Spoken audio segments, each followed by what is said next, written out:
iteka n'umunezero ntangere vyo gusubira kubana namwe banywanyi bacu mubana natwe mu makuru n'ibiganiro vya misi yose tubandanya gushikiriza kuri numbonesha kure yacu kandi yanyu Muhuza TV. Uyu ni umwe tugiye kubagezako amakuru biriko biravugwa bigezweko ngaha mu gihugu c'u Burundi, akaba ari amakuru tuzagaruka kuri vyinshi bitandukanye cane cane ku biriko biravugwa mu gisata c'umutekano, politike ndetse n'ubutungane. Ndagwe kazi rero muri ano makuru bivanye naho dukurikirana uherereye mwe mubana natwe muherereye ngaha mu gihugu c'u Burundi mu ntara zigize ubumanuko, uburaruko, uburengero, ubuseruko, abari mu bisagara bitandukanye, abadukurikirana baherereye mu bihugu bigize akarere ka Afrika y'ubuseruko, abari ku mugabane wa Afrika ndetse n'abari ku makungu ya kure, mwese ndabaye kaze muri ano makuru. Ni amakuru tuzogaruka rero ku ngingo nkuru zikurikira. Ni mu gihe ibintu bitoroshe kuri ubu mu gisagara ca Bujumbura, cane cane ku bantu bakora akazi ko kuvunja amahera mvamakungu. Ni mu gihe igihugu c'u Burundi kimaze igihe gifise ingorane zo kubura igitoro ndetse n'amafaranga mvamakungu. Kuri ubu rero abantu bakora akazi ko kuvunja mvamakungu barabangamiwe rwose kuva mu ndwi iheze. Ni mu gihe biriko biravugwa ko mu gisagara ca Bujumbura bariko bafatirwa mu bibanza vyose. Bamwe bafatiwe mu gisagara hagati hafi y'aho hahoze isoko nkuru ya Bujumbura, abandi bafatiwe mu birabo, abandi bakuwe mu mihana yabo. Umuntu rero azabona abapolisi bashika mu rugo ngo wewe uri umuvunjayi, caha tugende. Gushika kuri ubu ntawuzi neza ibitigiri vy'abamaze gufatwa. Abafashwe rero baca bajanwa mu busho bw'iperereza. Bikaba binavuga ko hari nabo bambugwa ubutunzi bwabo, ivyo tugera tuze tugaruke ko muri ano makuru ku buryo burambuye. Ni mu gihe kandi hari indi nkuru iriko iravugwa cane cane ku birabana n'igisata c'ubutungane, cane cane ku kibazo ca Colonel Muporo, aho benshi bavuga ko gikeneye inyishu. Ni mu gihe kuva ku igenekerezo ya 22 ukwezi kwa Gitugutu uyu mwaka w'ibihumbi 2024, iperereza ry'u Burundi SNL ritaravuga iyo ryajanye Colonel Leonidas Hatungimana batazira Muporo. Ico gihe abivuga yuko abakozi b'iperereza basoye Muporo mu iborero rikuru rya Mpimba bagenda bamujanye. Abana ba Colonel Muporo barandikiye 67 nyini muraba arongoye CNUDH, umurwi ujejwe agateka kazi na muntu ngaha mu gihugu c'u Burundi, bakaba baramwandikiye kuri WhatsApp yiwe kugira ngo ababarize amakuru y'umuvyeyi wabo. Abo bana bakavuga ko 67 nyini muraba yanse kubishura, mu gihe yahora avuga ko abamwituye abaha inyishu mu minsi itarenga 3. Mu vyo CNUDH ijejwe ico kuraba ibibera mu busho n'amabohero ni kimwe mu bihambaye yategezwa kwama yitwararitse.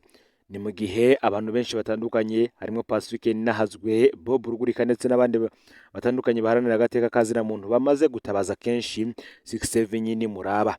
Hakaba harimo Procureur General Leonard Manirakiza, General Major Defonse Abaruramatwara SNLB n'umushikiranganji Domine Banyankimbona ngo batanga umuco ku catumye umunyororo amaze imyaka aciriwe urubanza akugwa mu iborero rikuru agasubizwa mu gasho k'iperereza. Kugeza ubu ni agacerere mu nzego zose. Ni mu gihe kandi hari amakenga menshi ko Leonidas Hatungimana batazira Muporo ashobora kuborezwa igufa nk'uko ibikorewe agihagarikwa mu mwaka w'ibihumbi 2015. Birahambaye rero ko inzego zibijejwe zihumuriza umuryango w'iyo ntwazangabo. Ni vyinshi tugiye kugaruka ko muri ano makuru, gusa ntuze gucikanwa.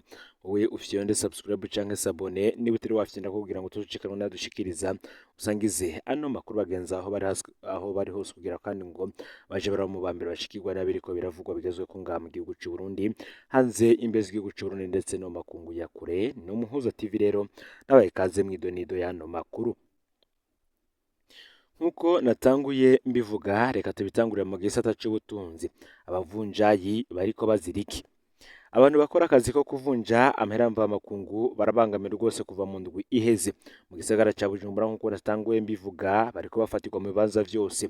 Hari abafatiwe mu gisagara hagati hafi y'aho isoko nkuru ya Bujumbura, abandi bafatirwa mu birabo, abandi bakuwe mu mihana yabo. Umuntu rero ngazabona abapolisi bashika mu rugo ngo wewe uri umuvunjayi cangaha tugende. Kugeza ubu ngubu ntawuzi neza ibitigiri vy'abamaze gufatwa. Abafashwe baca bajanwa mu busho bw'iperereza, bikavuga ko hari nabo bambugwa ubutunzi bwabo bashitseyo. Ni mu gihe muri uyu mwaka hagiye hibonekeza ikibazo gikomeye cyane c'ibura ry'amafaranga mvamakungu. si ubwa mbere rero haba isekeza ryo gufata abavunjayi kuko hagati y'umwaka w'ibihumbi bibiri na cumi n'icyenda ndetse n'umwaka w'ibihumbi bibiri na mirongo ibiri baragandaguye ku bwinshi. Aha ntaho kwibagira igandagurwa rya Jackson Simbananiye batazira kirahwata yagandaguwe n'iperereza ry'u Burundi muri Rusama umwaka w'ibihumbi bibiri na mirongo ibiri. Iryo sekeza kandi nk'iri rikaba rikunze kuboneka mu gihe ifaranga ry'u Burundi riba rigeze habi mu guta agaciro, ariko nta na rimwe gufunga abavunjayi vyigeze biba umuti ku bijanye n'ingene ifaranga ry'u Burundi yita agaciro. Bikanavugwa ko hari aho haboneka agahengwe gato kamara indwi canke zibiri, ariko ifaranga ry'u Burundi ryama rica rikomeza ku muvuduko wo guta agaciro. Abavunjayi bikaba bivugwa ko atari yo ngorane yonyine ihari, ahubwo ingorane n'ibura ry'amafaranga mvamakungu mu gihugu hose. Ngo leta ntiyemera ifata ingingo zibereye zo guha agaciro ifaranga nk'uko vyama biriko biravugwa n'abahinga, yo ikabandanya kwica amatwi. Kandi nanone ngihagarike konona no kunyonora ubutunzi bw'igihugu, inagure imigenderanire n'amakungu mu kumva impanuro bahabwa mu bijanye n'agateka kazina muntu n'intwari ibereye, kandi garukane umwidegemvyo muri politike, iganire n'abo batavuga rumwe, yugurure imbibe kandi irwize umwimbu, kuko iki ariyo nyishu yonyene izoboneka ku birabana no gutorera inyishu ku kibazo c'ibura c'itakaza ry'agaciro k'amafaranga y'u Burundi. Ni irya mbere rero muri uyu mwaka vyari bishitse ko ifaranga ry'u Burundi rita agaciro ku murindi ukomeye cyane nk'uko bivugwa n'abahinga batandukanye mu vy'ubutunzi, kuko dufatiye akarorero ku vyatangajwe ku igenekerezo ya 30 Gitugutu uyu mwaka, ifaranga ry'u Burundi ngo ryataye agaciro ku rugero ruteye ubwoba. Ivyo bikaba vyaravuzwe mu gihe mu gihugu hose hariho ko harabera amanama menshi y'ishamwe Komesa. Aya akaba ari inama yitabwe n'abakuru b'ibihugu batandukanye ngaha mu gihugu c'u Burundi. Imbere yaho gato ku igenekerezo ya 28 Gitugutu uyu mwaka, idolari ryavunjwa amafaranga 7,650 mu gihe iyero ryavunjwa amafaranga 8,850. Umunsi w'inyuma yaho ku igenekerezo ya 29 Gitugutu, idolari ryavunjwa amafaranga 7,700 mu gihe ifaranga rya buraya ryo ryavunjwa amafaranga 8,150. Ni mu gihe twatanguye uyu mwaka idolari ry'abanyamerika rirenga gata amafaranga 4,000. Ico gihe benshi baravyikugura. Muri Ruhuhuma uyu mwaka w'ibihumbi 2024 niho umuhinga mu vy'ubutunzi Andre Nikwigize yavuga ko bibandanije uko vyifashe, umwaka w'ibihumbi 2024 uzorangira idolari rivunjwa amafaranga 8,000.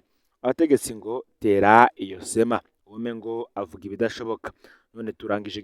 None twasoje Gitugutu idolari rigira rishike amafaranga 8,000 y'amarundi. Ni mu gihe benshi bavuga ko mu gihe c'intambara Uburundi bwarafatiwe ibihano embargo economique n'ibihugu vy'akarere, ariko ifaranga ry'u Burundi ntiryigeze rihonobera gutyo. Mu kiringo ca gatatu ca Perezida Nkurunziza ibindi bihano bikomeye vyarafashwe mu bijanye n'ubutunzi, ariko ifaranga ry'u Burundi ntiryageze ngaho. Perezida Ndayishimiye aje ku butegetsi yarakuwe ko ibihano vyinshi, amakungu yari amufitiye icizere, ariko vyaramunaniye gutunganya igihugu, gusubiza hamwe abarundi, kugarukira agateka kazina muntu, kubana neza n'ababanyi, kugwanya ibiturire, kugira agarukana icizere mu bafasha Uburundi n'abozana imitahe. Ifaranga ry'u Burundi rigeze habi, mugenda Ndayishimiye abandanya kuzirika ku katsi abarundi ku ifaranga ry'u Burundi rikomeye kurusha iry'abanyamerika, ariko yagiye kunyegeza amafaranga mu mabanki hanze, ntatwara amarundi ashimagiza, atwara amadolari.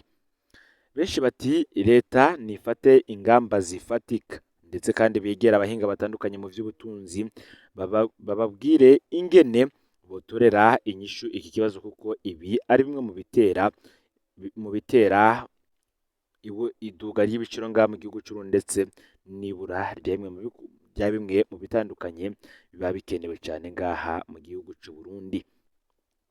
Ni mu gihe kandi nk'uko nari ndiko ndavuga ku birabana n'ifatwa ry'abavunjayi, imyaka 4 irarumanye Jackson Simbananiye batazira kirahwata n'ubundi agandaguwe. Aho hari ku mugoroba w'igenekerezo wa 13 Rusama umwaka w'ibihumbi 2020, nibwo ako kanya nyene inkuru yari hejeje kuja ahabona ko hari umuntu yari kuri Boulevard de l'Independance mw'irohero yarahejeje kunyuruzwa.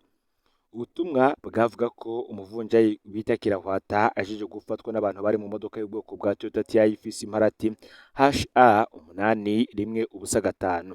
Abo bari muri iyo modoka babiri bari bambaye impuzu z'igipolisi zisa n'ubururu, uwundi we yari yambaye umwambaro w'igipolisi gicungera inzego API. Kirahwata yafashwe avuye muri sauna iri hafi y'ahahoze ibiro vy'ishiramwe APRODH kuri Boulevard de l'Independance Bujumbura. Imodoka yamujanye yaciye yerekeza mu Nyakabiga.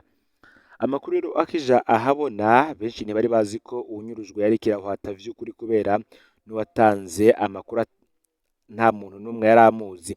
Mu kanya gato rero nibwo haciye hagaragara amakuru, ubutumwa buvuye mu baryango bwemeza ko uwanyurujwe yari umurwizatunga Jackson Simbananiye batazira Kirahwata.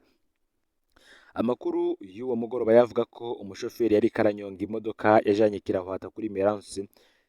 Kirahwata yari Merance Nibigira, umukozi w'iperereza yavugwa cyane mu vyo kunyuruza abantu. Undi yavuzwe cyane uwo mugoroba ko yari mu banyuruje Kirahwata yari Atia Nduwimana, intwazangabo mu iperereza, nayo imaze kuvugwa mu mabi atagira uko angana. Haravuzwe kandi ko imodoka yatwaye Kirahwata yoba yarabonetse mu Maramvya uwo mugoroba mu masaha ya kure. Ico gihe aho Maramvya haravugwa ko hari hamaze iminsi hikirwa abavunjayi, maze ibiziga vyo bigatabwa mu makaritsiye atandukanye y'igisagara ca Bujumbura. Uwo mugoroba kandi umuryango wa Kirahwata waratabaje ahashoboka hose mu bategetsi, kuko Kirahwata yari umuvunjayi azwi cyane kuva kera i Bujumbura. Uyu kandi yarafashije rwose CNDD-FDD kuva ikiri ku rugamba. Hari n'abavuga ko ari we yaguze mitrailleuse ya mbere ya FDD. Mu matora yose kuva mu mwaka w'ibihumbi 2005 gushika mu mwaka w'ibihumbi 2020, Kirahwata yaterereye amamiliyoni menshi cyane umugambwe CNDD-FDD. Yaranaterera kandi Perezida Nkurunziza igihe cyose yitoje. Uyu Kirahwata kandi yanafatwa nk'uvunjira umuryango wa Perezida Nkurunziza. Umuhungu n'umukwe ba Kirahwata bose bari mu mbonerakure ziboneka. Kirahwata ntiyari mu bo ubutegetsi bwafuse mu Barundi mu kubita abansi b'igihugu, ariko nta na kimwe cyakozwe ngo atabarwe naho abategetsi babimenya gifatwa. Mu gitondo rero c'igenekerezo ya 14 Rusamu y'umwaka w'ibihumbi 2020, ikiziga ca Jackson Simbananiye batazira Kirahwata catowe mu mufurege mu Nyakabiga kwibarabara Avenue de l'Imprimerie. Ikiziga cari cambaye ikiziriko mw'izosi. Mu vyari biteye ikigongo kubona ivyo bintu. Ubutegetsi bwifashe nk'uko ataco buriko burabona, kandi ngo yari umuntu yabukoreye ibidasanzwe. Imyaka 4 yaraheze muri Rusamu y'umwaka atagikurikiye. Babakozi b'iperereza bavugwa mu kunyuruza ntaco bigeze babazwa. Umukuru w'iperereza muri ico gihe yari Lieutenant General Gervais Nderakobuca batazira Ndakugarika, nawe ntaco yigeze abazwa. Umukuru w'iperereza mu gihugu hagati yari General de Brigade Emmanuel Ndayiziga, nawe nyene ntaco yabajijwe. Muri iyo myaka abo bose bavugwa mu mabi menshi cyane. Umukuru w'igihugu w'ico gihe Perezida Nkurunziza yaritwa ko ari umugenzi wa Kirahwata, iyo bari mu batabajwe arinumira. Nawe gusa ngo yari asigaje iminsi 25 gusa imbere y'uko umutima uhagarara giturumbuka. Nawe nyene nta matohoza yakurikiye kucagaritsa umutima wiwe. Kuri ubu rero imyaka 4 iraheze umutama Kirahwata agandaguwe, ubutungane burinumira. Ibi kandi nako vyagenze no ku bandi barwizatunga batari bake. Kugeza ubu nta uzi ko Kirahwata yeze amatungo yiwe ngo canke urupfu rwiwe rwoba runyegeje ku mvo za politike, nk'uko abantu benshi batandukanye abasesanguzi mu vya politike abivuga. Gusa n'ubundi bikanavugwa yuko imbere gato mu mwaka w'ibihumbi 2018 muri Nyakanga ku genekerezo ya 12 naho umurwizatunga Leopold Habarugira yanyurujwe n'abantu bambaye impuzu z'igipolisi. Ivyo bikaba vyarabaye mu gatondo mu gihe ariko yinonora imitsi ageze ku Mutanga Nord. Vyanabereye kandi mu maso y'umukenyezi wiwe n'abanyeshure benshi bariko bararengana. Mu bamunyuruje n'ubundi hakaba haramenyekanyemo Merance Nibigira n'abandi bakozi b'iperereza nka Werari Mitabakana na Atia Nduwimana. Naho yatabarijwe bikiba Leopold Habarugira nawe ntarigera asubira kuboneka. Habarugira nawe nyene yari yarafashije vyinshi CNDD-FDD kiri ku rugamba. Uyu kandi akaba ari nawe yayigabiye kiriya kibanza cubatswemwo ingoro y'umugambwe ku rwego rw'igihugu. Uyu kandi rero Paul Habarugira akaba azwi nk'umuntu yanyegeje rwose igihe kitari gito abahungu ba perezida Nkurunziza akiri ku rugamba, aranamufashiriza umuryango, naho yakoreye ubutegetsi ibintu nk'ivyo abamunyuruje ntibigeze bakurikiranwa. Nako kandi ngo bigoye kudondagura amabi yose izina rya Merance Nibigira ryagiye riravugwamwo, kuko imodoka yiwe izwi nk'ijejwe kunyuruza gusa ku mategeko ahabwa na Alexis Ndayikengurukiye batazira nkoroka, kuko inshuro nyinshi anakorana kandi na Atia Nduwimana. Nako kandi ku igenekerezo ya 16 nawe umwaka w'ibihumbi 2021 Merance Nibigira yinjiye agasho k'iperereza mu nyuma ajanwa mu iborero rikuru rya Mpimba. Uyu yariko aragizwa kuba yaragiye gusaka mu nzu yo bita Muvunjayi mu bwiza bwa Bujumbura, agenda amugeza miliyoni 9 z'amafaranga y'amarundi, aca amusinyisha ko atazosubira kuvunja. Ico atamenye nuko uwo muvunjayi yari yamufashe amasanamu igihe amuha amahera, araheza nawe arishikira kwa Alfred Innocent Muserema ajejwe iperereza mu gihugu hagati.